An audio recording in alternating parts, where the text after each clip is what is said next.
how did it feel getting the start today and being out there in the starting 11? It felt great.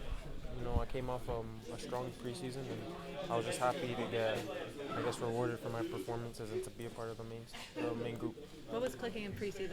I saw that you had a strong preseason. So what was clicking compared to the way you ended off last season? I think confidence, coming in confidence, and then building better relationships with the other fours, other players, people I didn't really have a strong relationship with coming into this season, and I think that helped me a lot. Just feel comfortable on the field.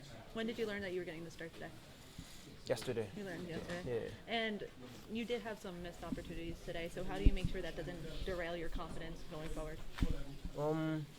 It's just it comes from within. Like, I'm a striker, and I can't be worried about scoring my chances. Like, it's hard to explain it, but I know I'm gonna score my chances, and I have to think that way. I can't think, oh, what if I miss, or what if the next one doesn't go in. I just have to focus on when I get my next chance, I'm gonna score. What's it like for you as a player? So you have the ring ceremony, then you see that they acknowledge 2023, but then you have to flip a switch and get focus on the game that you're about to play. It was different. Like, I've never experienced it before, but just coming in and we have our little joy moment. We have our teammate Josh with us, and just happy for a second, and then once it's over, we just have to go back right away and get focused on the game again. And we talked about that right here. And then, when the schedule came out, Atlanta's a good team. Obviously, you played them 3 times in the playoffs. So how nice is it to win against a very good opponent to start your season? It's big to start off the season positive. It's big to just be able to bring home the 3 points and to continue to protect the fortress that we're building here. That's it. Jacen, does a lengthy decision like the VAR, PK, offside, does that kind of take away the flow of the game and you guys' confidence? It definitely does take away the flow of the game, and it gets cold out there, and you do tend to get cold because it felt like it was going on forever. Mm-hmm.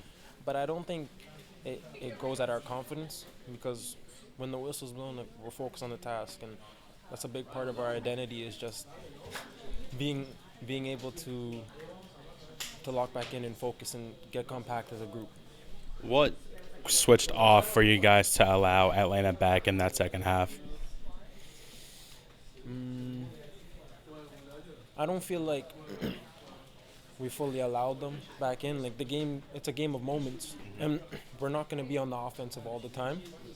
And yes, there probably was a stint where they had the ball for a long period of time, but we played together and we got compact, and we got out of the game with a 1-0 result. So we were definitely doing something right defensively when we didn't have the ball. What's more difficult, defensive or just to play when it's freezing cold like today, or when it's like 100 degrees in Houston in the summer? I'm always gonna go and say it's way harder in Houston with the heat, because in the cold, at least you still have the energy with you because your body's cold and you're not creating as much sweat. But in the heat, it's just like you just feel like your energy's drained all the time. Is this because of where you're from?